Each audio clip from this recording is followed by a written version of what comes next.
Okay, let's do adding vectors algebraically. So we got these two vectors, v and w. For fun, let's draw them both in standard position. So in standard position, my initial point is the point 0, 0. So for v, he starts at 0, 0 because I decided that. I could start him anywhere. And he'll end at the point 2, 5. W, if again I draw him in standard position, would start at the point 0, 0 and end at the point 3, 4. So W would look like this.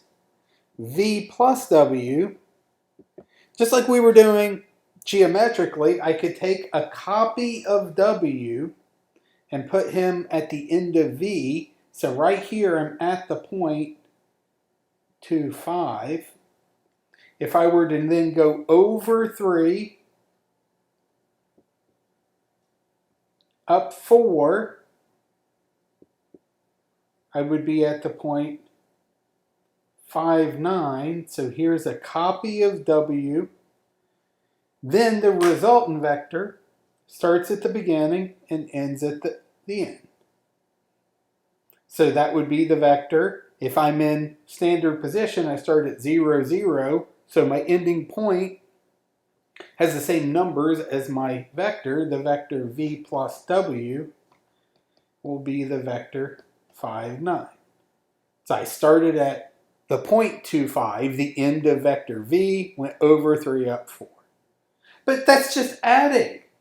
To add vectors, you just add. Add the x's and add the y's. In general, if v equals vx comma vy, and w is wx wy, then v plus w, just add the x's, add the y's.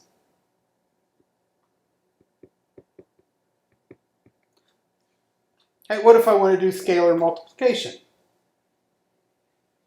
So let's use that v right there. What if I wanted 6v? Well, then I just multiply all the components by 6. It's just 6 times longer. That would be the vector 12, 30. Just multiply each of the components by 6. So in general, alpha times some vector v will be alpha times the x component, comma, alpha times the y component. And in magnitude, the magnitude of alpha v is absolute value of alpha times the magnitude of v. Let's find magnitude and direction of some of our vectors. So let's look again at our vector v. Let's put him in standard position. There's vector v. His magnitude, remember it's just Pythagorean. We're just finding the length of this arrow, where this is just a right triangle here. This side is 2 and this side is 5. That's square root of 2 squared plus 5 squared. That's square root of 4 plus 25. His length is square root of 29. Okay, how do we find his direction? Remember, direction is always relative to something. Somebody asked you for direction. You're never allowed to just say theta equals 17 degrees. That doesn't make any sense. 17 degrees from something. Okay, so let's find this angle here. We don't have to, but we could. That's one we could find. Well, look at our triangle here.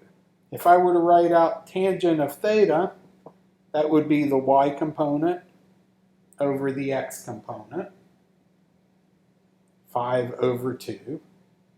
So here, theta would be inverse tangent of 5 over 2. We get our trusty calculator out, and we get 68.2 degrees. Now, we can't just leave that. That's not our final answer. That's this angle here So we have to say from the x-axis. Okay, let's do a more complicated one like that so we can see that that matters. What if we had, let's call him M, is the vector -3, 5. Let's draw him in standard position.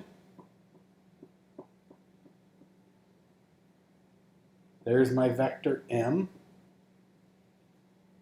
Okay, so I could just use my formula. Tangent of theta is the y component over the x. My over mx.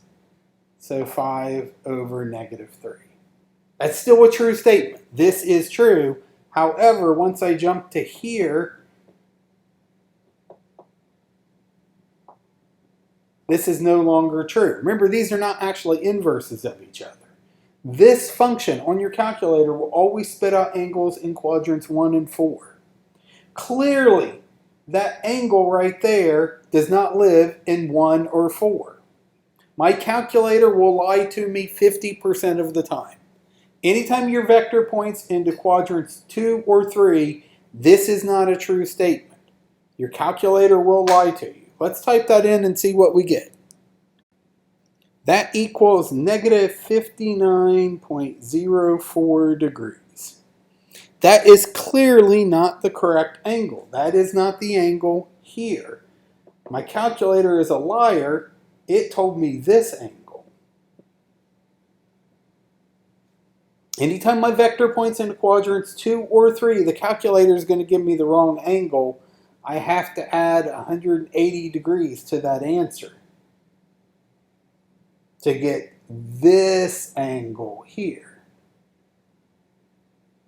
So theta, if I'm measuring the angle from the x-axis, theta will be -59 plus 180.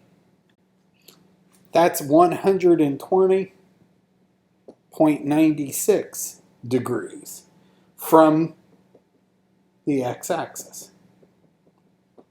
But remember, when it comes to finding direction, if somebody says find direction, you're free to choose which angle you want to measure. You just have to tell them what you're measuring. I could say here, these are vertical angles. This angle over here is a 59-degree angle. I could say instead, it would be just as equally valid, 59.04 degrees clockwise from the negative x-axis. That's this angle. When it comes to giving direction, you're free to choose what you want to measure from, but then you have to tell the reader that. Let's go ahead and find the magnitude here. Also, mistakes tend to happen when there are negatives.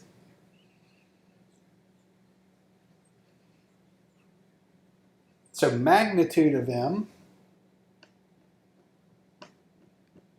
is square root of the x squared plus the y squared. Now what tends to happen is people will type this in their calculator, and then they get the wrong answer. You type that in your calculator says that's -3 squared or -9. That's not what we want. We want that. So what I recommend is when you square something, the negative disappears anyways. Don't even worry about that negative. 3 squared plus 5 squared. It's the only time I will ever say that. When you're finding magnitude of a vector, forget about the negatives. They're going to get squared away anyways.